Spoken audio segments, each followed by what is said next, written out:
A lot of people believe that being free from social anxiety means never ever feeling any social anxiety whatsoever. And that's not true. And it actually makes you more anxious and stay stuck in anxiety if that's your belief system. And I'm a little bit guilty if you have it. So let me talk a little bit about this. So, um, I started coaching people in 2009, and I started making videos at that time as well. And I said, you can be completely free of your social anxiety. And that is true. But wait, is there some kind of a conflict in what it is that I'm saying? Well, not exactly. Let me explain. Okay, so you can have an experience where you're 10 out of 10 anxious and your mind blanks out, you can't speak, you're frozen, it is terrible. Then you work on it and then it's only like a 5, and then eventually you get to a point where there is no anxiety in that situation whatsoever, and in fact you feel calm, you feel relaxed, you feel at ease, you can be yourself, you can speak your mind, and you have an amount of inner freedom that you never thought was possible in that particular situation. That is absolutely 100% possible because your nervous system no longer perceives threat. Instead, it perceives that you're safe and welcome. And so your whole system relaxes and you're just free to be your authentic self. Great, that's possible. Well, then, how is it possible that I say, well, it's not about being totally free? Well, because you might be totally free in this situation. Say it's meetings at work. Now you're totally comfortable there. But as soon as you see someone that you're attracted to, you might still have intense anxiety. Well, then you don't have freedom in that situation yet. That's a more extreme example. What I'm mostly wanting to point out here is that when you have the attitude that I need to have complete freedom of social anxiety, that often points to a belief system where you have zero tolerance for any anxiety whatsoever. And anxiety in your mind, the symptoms themselves are labeled as threatening. Here's what I mean by that. You have a little bit of that, your heart rate starts to increase. You're like, oh no, I'm getting anxious. And that reaction to the symptoms fires off a stronger fight, flight, freeze response. And now your anxiety keeps looping. This is why acceptance of anxiety is not optional. It's not a cool strategy. It's an essential key to social ease. It's one of the 3 main keys, right? Allowing acceptance, releasing resistance, and transforming triggers. And doing that, you expand your comfort zone, ARTX approach. Right. So what happens instead when you actually accept and allow anxiety? Then it's no longer labeled as a threat in your mind. Then anxiety comes up and you might indeed feel some anxiety, but then because of your acceptance of it and you're not fighting it and you're not judging yourself because of it, it begins to calm down. Now, this is very hard for many people who have had severe social anxiety disorder for a long time, and I was one of them, right? But it's actually possible. And you know what? There's tons of people that have some level of social anxiety, and I meet them. And when they get introduced, or when I introduce myself, or I ask someone to dance, or something like that, many people have a little bit of anxiety. There's some awkwardness or some small talk or whatever, and I can tell, because I'm trained for it, that they have some anxiety. But I can also tell that 10, 20, 30 seconds later, they've calmed down. They've gotten some acceptance, they've gotten some approval. Whatever they do, I don't know, I'm not in their mind. But what my expectation is that happens for them is they're not judging themselves. They haven't labeled this, oh, this is social anxiety, which means that I have a disorder, and it means I'm messed up and I'm broken and I'm flawed and I'm weak and I'm a loser and blah, blah, blah. That whole story likely doesn't show up for them. And they don't have these meta emotions about the anxiety. They don't have anxiety come up and then feel very ashamed of themselves. They just experience emotional discomfort. They've learned that that's kind of normal, that happens for them, and they move on with things. So that's possible. You can actually get beyond that level where you simply feel comfortable. That is possible.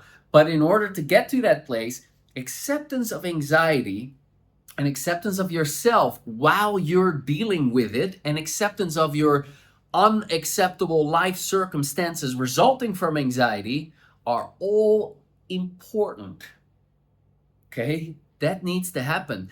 That actually soothes things in such an unbelievable way, because not only are you more comfortable in your own skin when you don't judge yourself for being anxious and you don't judge your life circumstances, but again, when the anxiety comes up, you can ride the wave instead of the wave comes up and like, freaking out, here it comes.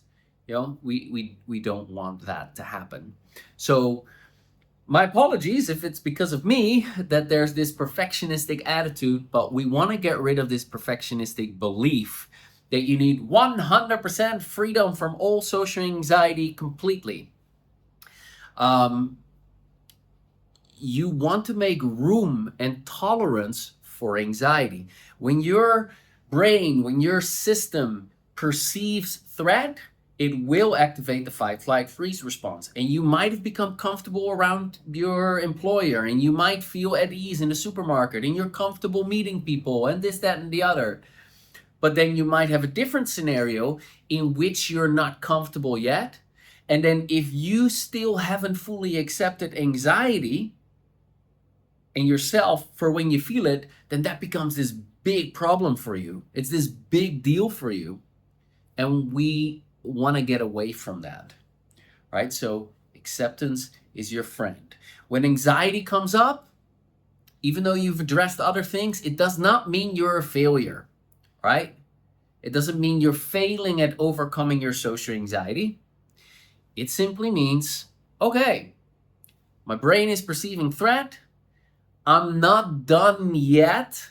Here's yet another aspect of this problem that I can work through. All right, there's some memories, beliefs, fantasies that I need to tap on or address, or whatever healing modality you'd like to use. Tapping is not the only one. And then there you go. You address it, you move beyond it. But what is essential is that you accept and allow, or that you work towards accepting and allowing the anxiety experience. And it doesn't mean that there's something wrong with you. And let's talk about the end game here. So, can you be free in all social situations and have no anxiety there? Yes, you can. However, so let me explain this by personal experience, okay? So, when I meet my friends, I'm comfortable. When I go to the supermarket, I'm comfortable. When I go to the gym, I'm comfortable. Dancing, I'm comfortable. Blah, blah, blah. In my current life experience, I don't have any social anxiety. Hey, I call that freedom from social anxiety. And it's also possible that something comes up for me that triggers me. For example, I went to a salsa festival last weekend. It started on Thursday, 5 days long. And on Saturday, I noticed, when I'm around, and I'm a good salsa dancer by now, yeah, I've done it for a long time. But at a salsa festival, you also have the artists, the salsa artists. Well, I'm good, but they are world class, and I'm not world class. And I noticed, I feel a little bit insecure. I don't necessarily feel anxious, but I feel a bit less myself. What's going on here? And so I noticed that I have that discomfort. All right. I'm not judging for myself for it. I'm just noticing, hey, there's something going on here. Let me address that. So I go to the toilet, do 5 minutes of tapping. I feel a bit calmer. There's still a bit of it there. I go dance. Anyway, after the dance, I'm on the back of the motorbike and I do some more tapping, and I'm tapping on how there's a part of me that couldn't accept that I didn't have the highest status there as a dancer. And, these dancers, all the girls want to dance with them, and I get rejections, even though I'm a good dancer, and it's not fair, and boo hoo, and I have some of those feelings come up, and I'm like, all right, this is an younger part of me that I haven't fully addressed. So let me just verbalize the feelings and the thoughts of that part of me. And then as the emotions came down, and like again, it wasn't big, but as that these emotionalized thoughts started to neutralize, realism and maturity, I'm 41, came in, and actually they do deserve the highest status. They're the best dancers. They've put in all of the practice. They are the artists. It's normal that they have a lineup, and that some of the girls that I'm asking who are standing in the line to wait to dance with the artist are gonna say no to me. That's fine. So suck it up, accept it. And I felt happy again, and I was back to my normal state of being. And then the other days at the festival, I had a great time again. Okay, so some anxiety, not really anxiety, but some emotional discomfort, some social discomfort came up, and there was acceptance of it. And then I just worked through whatever that meant and how that got triggered. So that's what's possible. So am I not social anxiety free because I have emotional discomfort come up? No, it's just part of the experience. And I am not doing, like, I make videos and stuff, right?